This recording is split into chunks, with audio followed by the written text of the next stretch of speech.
Hyoun, why don't you take it first? Oh gosh. Obviously, they've been making a lot of technology investments. My big questions are, I think, similar to what you mentioned, Paul. One, about how you manage this entire suite now that exists across everything from workplace to contact center to whatever they're doing on the Work Vivo field side to webinars to, oh yeah, the core product as well. And then on the other side, how's this go to market going to actually come into place? Because you need a lot of education across each of these products that are equivalent to the initial education that you had to do for the initial Zoom product. These are all big markets that they're going into. Yeah, I mean, I am 1,000% agreeing with you. It's funny, as big as the AI companion is, that's actually not the big story here when it boils down to it. That to me, I mean, even though they said, look, I love the idea of AI as a companion. I didn't love AI first as a message, particularly. However, the entire AI message actually got subsumed to a realistic place in where it should be, which is part of this whole thing, right? What the announcement is just mind-boggling on how much they've actually done. And to their huge credit, it looks like they've actually built most of this stuff already. Hard to absolutely say, but one way or the other, it's going to GA pretty soon at the latest, really first quarter next year. So they've got almost everything. But to me, once you're a verb, it's a monstrous strength because you're ubiquitous to a culture. You're not even ubiquitous to a market, right? But that's also a monumental weakness if you're attempting to go to other places that are not part of your existing market. Now, I will say, on the industry side, again, with my question of compliance still open, minimally, my criticism is they should have at least said something about it because it's a public forum that they need to say these things in. That's a way in for them in a lot of ways. The various ways through the industries, what they're adding in works directly with the fact that people are using Zoom to communicate, and it kind of works well. This way, the ecosystem is their power, really, at this point, because they're going to piggyback, really, because they're entering, three of our universe, really. And those markets are not markets. They're there, but they're there as basically what we expect, a communications tool, right? And convincing people beyond that is almost as much up to those partners as it's going to be to Zoom itself, because and my fear of, and it's a general fear of all companies going in this direction, is they're entering, to your point, in so many markets that the amount of investment, time, effort in building out both the visibility and the thought leadership and all the other things they need to do. And I wonder, and I'm not saying they're not intelligent about this. I'm sure they've thought this through, but I wonder if they're going to invest enough to do it, because that's one, no matter how much you think it is, we've seen this with all the history of companies we've all dealt with over so many years. It's usually what you think you have to invest is nowhere near enough.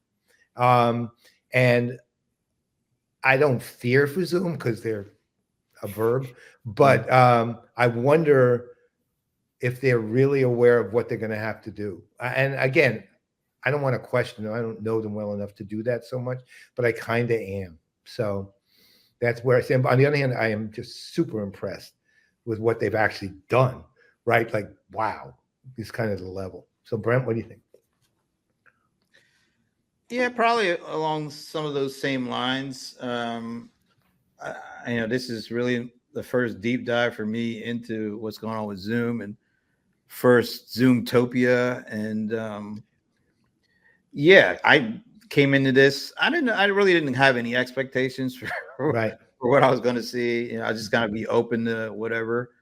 And yeah, so what I come away with is they definitely are. I don't know if they're leveraging AI or using AI as kind of a platform to expand what they do and look at it as an opportunity to maybe compete against folks who have been maybe in the space longer in certain of these industries, and maybe say our AI gives us this level that maybe allows us to compete, and gain some traction. That would be kind of interesting if that's the way they're looking at AI. But yeah, they're reaching out to some very competitive spaces. I mean, I look at the contact center. I mean, there's a lot of stuff going on in there, and maybe because there's a lot of upheaval, I don't know, disruption, maybe that provides some opportunities. But it's going to be hard because everybody's kind of trying to figure out how to leverage AI to get a leg up on the competition, whether it's old competition or new competition. So in that space, it's interesting. I do believe that they're going to have to really up the ante when it comes to thought leadership and building a brand for these places. They already got Zoom, the brand, but that's a good and a bad. It's like a double edge because they're known for this, but they're only known for this. And Right. so that makes it a little more difficult from that perspective. But overall, I mean, it seems like they've done everything from the actual technology perspective. Yeah, and sure have. In the platform perspective. So yeah, I feel like a bunch of these are kind of interstitial to some extent, though, because you have these like project management capabilities, but this isn't a project management system. Right. It's got contact center, obviously, but how much does the scale? We didn't really talk about the infrastructure on the back end, and obviously you guys know the space better than I do, but there's Five9, nice variants, all these other companies that are obviously taking this on, full on as their one their focus. Right. Yeah, and they're all well funded. They all make money. They all are focused on technology as well. And then you've got all these other areas. This isn't an educational system, but it is doing a bunch of these educational tasks that get into the system or have to, so it's doing a lot of these things that are kind of in the middle of where Zoom is now and where a lot of systems make their bread and butter. And like being that, can Zoom successfully say we are the bridge to every single other thing that you do, which is kind of what they said. Yeah. In some ways, they kind of can, because all of these Zooms, when you think about the average person or office worker, how many Zooms a day are they in? So there's a lot of collaboration. There's a lot of unscripted or communication, knowledge being shared, and kind of idealization, whatever you call it. There's a lot of communication going on Zoom. So in that regard, it does give them potentially this pit of data that isn't nowhere else in the enterprise, right? So can they use that and then layer this AI on top of that to expand? Potentially, but I think it's gonna be very hard, because there's just, like you said, there's nice 8x8 Genesis, and that's their focus. The contact center is their one focus. Yeah. And they're well funded, like you said, and they probably got more employees and partnerships at least today. So it's going to be it's going to be a hard road to make real inroads into some of those areas, because they're pretty well fortified. I will tell you this: that Zoom's is funny. Probably about 10 years ago, I did this research, and I identified. I was looking at the idea of unified communications hub at the time. It was a platform, basically what it was. And I looked at Microsoft, and I found out they had literally, not figuratively, 27 products that if unified would be that. But they didn't see it that way at the time.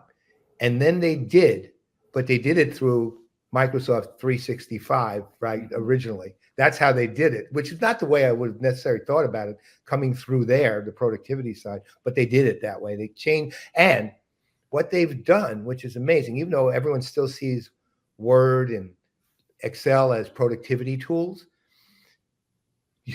Microsoft 365 is no longer just seen as as a productivity suite. It's seen as basically a unified hub, not necessarily the word communications, but a unified hub that you can carry out all activities on an end-to-end kind of level, from personal to business. And then they've had the ubiquity of the operating system itself, and now Copilot's integrating the operating system, and so on and so forth.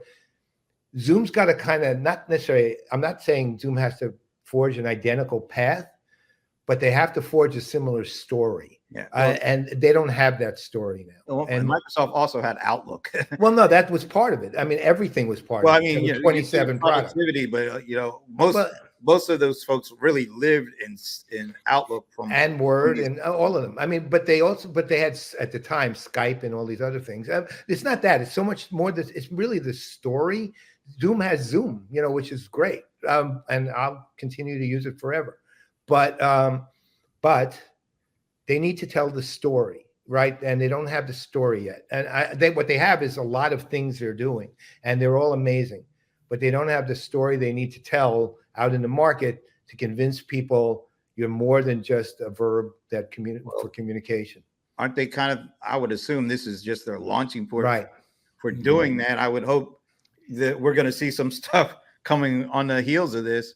Well, no, it's early. We'll see. Again, I think the thing for me, at least, it was just so much. I mean, it wasn't like this was a tiny little put your toe in the water to test. This is like, let's jump in from a diving board 6 feet up, full body, and see what happens with the splash. I have full faith in them because they got Steph Curry on their side. Yeah. Well, you better. He's a Warriors fan, so I mean, you know what? I don't know. I like this. I have to say, look, I liked Eric's speech a lot, and I liked it overall. I liked the overall, yeah. I thought it was one of the better ones we've actually done a watch party for the whole year, and I'm insanely impressed with how much they've actually done, and mind blown. But again, all the questions remain. So That's right. I'm mind blown, though. I'm just in awe of their technology. So. And now you're what kind of fan? Not the sluggers, but I'm a fly out. Yeah, you're a fan of the fly outs. I love that name. That was arguably the greatest name for the White Sox of this year. Oh yeah. Fly outs, the pop outs. Yes. Yeah. Basically for the outs. Right. The outs. Just what a great name. Slugging versus the fly out. All right. Well, we better end this one. Yeah, because I know. No, all in all, I was actually pleasantly surprised. Me too. I didn't, like I said, I had no expectations. So I it wasn't flashy, but it was very well done. Oh, everything tremendous. was nothing like flubbed out or anything. No. Demos were fine. I mean, everything.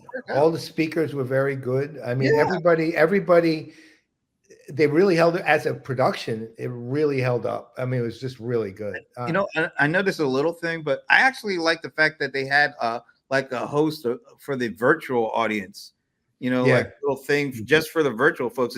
Because a lot of times you just feel like the virtual is just put up a camera and then, just yeah. Here you go. Yeah. But I actually like that they had that virtual MC integrated into that thing. And also, I really enjoyed the fact that they had, I don't know where they were coming from, but all the individual viewers, the virtual viewers. Oh, yeah. That was really nice. And it was nicely put up. And it just looked good. It looked really good. I love that stuff. And that I expect from Zoom, though, at this point, right? I really do expect that wasn't a hard thing. No, for them, they're masters. So, and the other thing is the quality, the resolution of the audio and the video was out of this. Great. It looked great. So nobody's head was getting cut off. No, that was a rough one. Mm-hmm. So, all right. Very cool. So, Hyoun, are you going to any events coming up? Next week I'm at IBM's Analyst Forum. So I'm looking forward to seeing what they've got there on the big data and AI side. Of course, more AI wherever you go. Yeah. Well, this one was AI, but it didn't seem to be the ultimate story either. Which was right. Really, it was AI to do something, which is a pleasant change. Yeah. Funny, they called it AI first, but it really wasn't. Right? They did it the right way. For them, it was, but yeah, for them it was. But what they actually presented to me was exactly the way you should present it. Right? Mm-hmm. It does something for you. I love that. Well, cool. Have fun. Where is the IBM going to be? It's New York City. Oh, then Right. take an extra 5 weeks and spend some Oh yeah, I hang would out love in the to. city. Absolutely. Hey, this is the time of year to go to New York. Oh, when you're you- not kidding. It is the greatest. Hate IBM now. They didn't invite me. I would have Oh gone. no. I would have gone. All right. Well, safe travels. Have a good time, and maybe give us we'll use you as a correspondent, and so we can get the scoop. If you're Oh, interested sure. and you have a little time, DM me on LinkedIn if you want it, and we'll set up something so we can do it. Absolutely. Sure. That'd be All right. awesome. All right. Okay. All right. So on behalf of Hyoun, I'm Brent Leary. I'm Paul Greenberg. We are the CRM players, and we're gonna run down one of those keynote speakers because we got a one-on-one with her. So Yeah. Be We'll fun. see you later. see you later.